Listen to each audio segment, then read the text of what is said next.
O ex-presidente Jair Bolsonaro compartilhou pelas redes sociais um vídeo em viagem de Brasília a São Paulo, onde visitará o Salão das Motopeças na Expo Norte na tarde de hoje, acompanhado do governador do estado, Tarcísio Gomes de Freitas. No vídeo, Bolsonaro convida os cidadãos a irem ao salão e também à manifestação do dia 16 de março. Apoiadores do ex-presidente Jair Bolsonaro e pessoas que apenas têm um discurso diferente do imposto pelo cartel midiático vêm sendo perseguidos há muito tempo, em especial pelo Judiciário. Além dos inquéritos conduzidos pelo ministro Alexandre de Moraes, do Supremo Tribunal Federal, também o ex-corregedor do Tribunal Superior Eleitoral, Luiz Felipe Salomão, criou seu próprio inquérito administrativo e ordenou o confisco da renda de sites e canais conservadores, como a Folha Política. Toda a receita de mais de 20 meses do nosso trabalho está bloqueada por ordem do TSE, com aplauso dos ministros Luiz Roberto Barroso, Alexandre de Moraes e Edson Fachin.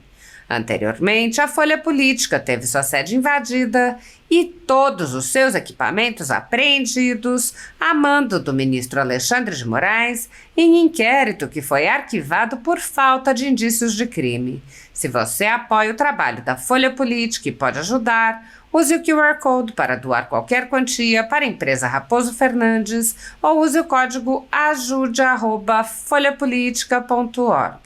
Caso prefira transferência bancária ou depósito, a conta da empresa Raposo Fernandes está disponível na descrição deste vídeo e no comentário fixado no topo. Há mais de 10 anos, a Folha Política faz a cobertura da política brasileira, mostrando atos, pronunciamentos e eventos dos três poderes, quebrando a espiral do silêncio imposta pelo cartel de mídia que quer o monopólio da informação. Pix ajude@folhapolitica.org. Assista. Hoje, terça-feira, 14 horas, Salão de Motopeças em São Paulo, com o nosso governador Tarcísio. E no próximo domingo, 10 da manhã, em Copacabana. É pela nossa liberdade, pela anistia, é pelo nosso Brasil. Até lá. Tá, já estão aí.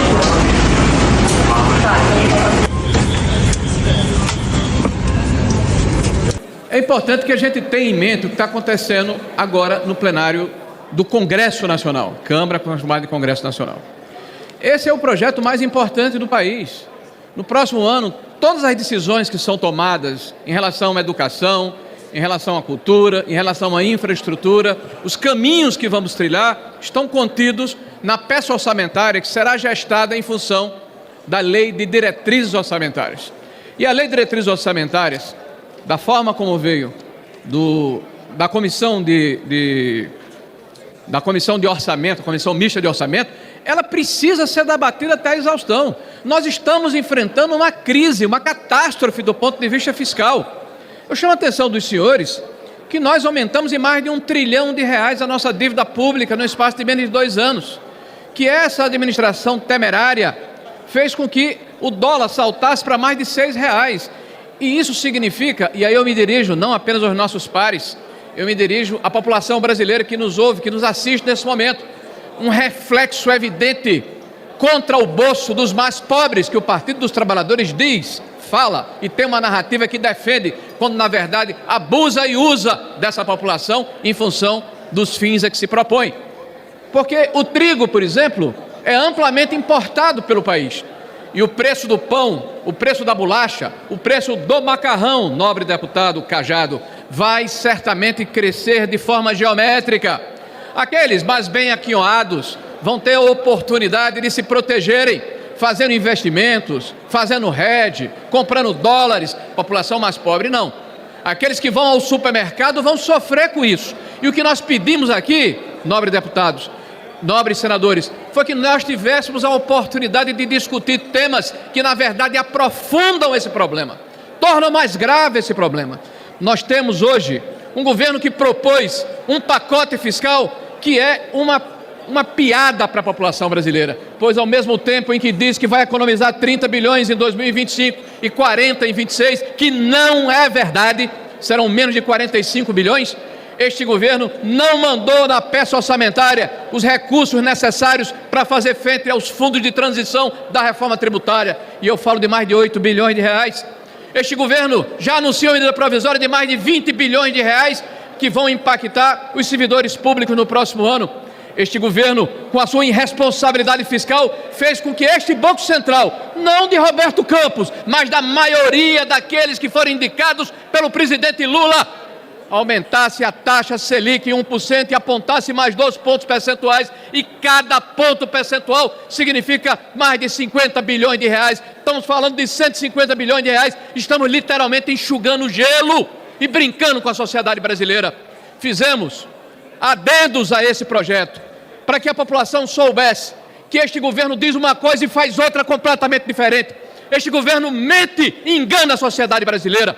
Nós fizemos um projeto e uma emenda lá na CMO, em que pedíamos que o centro da meta fosse respeitado, e o nobre senador Confúcio, inclusive, aceitou este posicionamento, para permitir que a nossa questão fiscal ficasse exatamente no centro estabelecido e não nas bandas laterais, como tem sido feito nesse governo, de forma miudada, para driblar a sociedade brasileira. Se coloca, pela série de sessões feitas no arcabouço fiscal, literalmente o elefante debaixo do tapete, e a população brasileira está tropeçando nesse elefante e aumentando a dívida pública, que vai ser paga pelas gerações futuras, a exemplo do que aconteceu com as administrações irresponsáveis que foram feitas pelo Partido dos Trabalhadores nos últimos anos. Ou você não se lembra de 2015, 2016, quando os mesmos métodos, os mesmos personagens, a mesma estratégia utilizada naquela oportunidade nos legou a supressão de quase 7 pontos percentuais do Produto Interno Bruto, nos legou a supressão de mais de 3 milhões de empregos formais, nos legou o fechamento de centenas de milhares de empresas por esse país. Nós não estamos esquecidos do endividamento da Petrobras, que se transformou naquela época na empresa mais endividada do mundo, assaltada, espoliada, dilapidada pelos companheiros, e agora nós vamos repetir o mesmo método. Nós propusemos que as bandas que enfraquecem o conceito de meta fossem colocadas de banda, fossem colocadas de lado, e o governo utilizasse o centro da meta. O governo pressionou o eminente relator, o relator voltou atrás.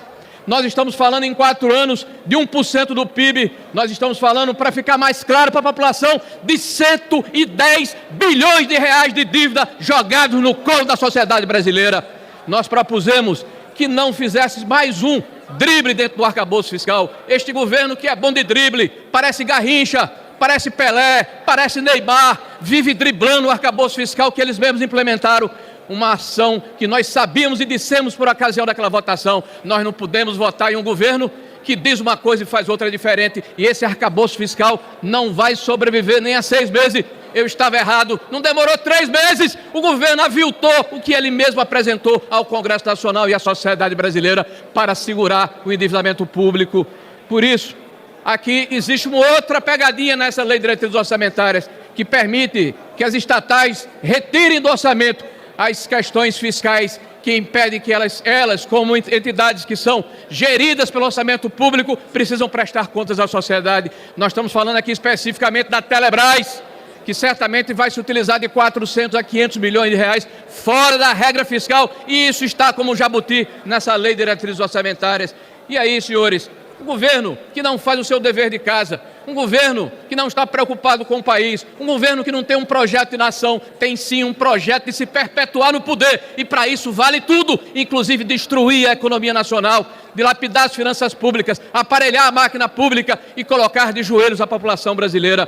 Por isso, este governo tem como projeto também subjugar o parlamento brasileiro, tornar o parlamento brasileiro manietado, voltar àquela política do toma lá da cá, permitir que apenas os apaniguados, aqueles que voltam com as pautas do governo, sejam lá quais forem, possam ser distinguidos com as emendas parlamentares que se transformaram em monstros perante a sociedade. Nós não falamos aqui, por exemplo, da questão dos supersalários, e este governo novamente engana a população brasileira, porque coloca numa PEC a possibilidade de se limitar o supersalário, mas remete a uma lei complementar, cortina de fumaça, mentira, para fazer com que a população brasileira se sinta representada, quando na verdade está sendo enganada. Existe um projeto lá no Senado da República, há 2 anos nas reuniões de liderança, tenho clamado tenho questionado, tenho pedido ao eminente senador Rodrigo Pacheco e aos nossos pares que coloquemos em votação a limitação dos supersalários. E hoje nós estamos quedados, eminente senador Cajado, com essa farra feita pelo judiciário brasileiro, que volta com quinquênios e anuênios,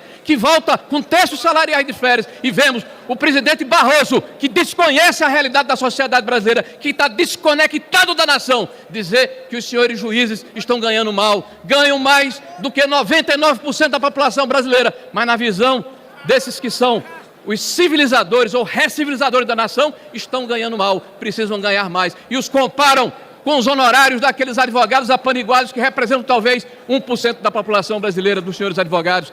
Quem quer ganhar dinheiro, dispa-se da toga e vá para a advocacia. Quem quer fazer política, dispa-se da toga e venha para o plenário dessa casa. O que nós não podemos mais é aceitar esse tipo de situação que nos avilta, que quer nos emudecer e quer nos colocar numa posição de subalternidade.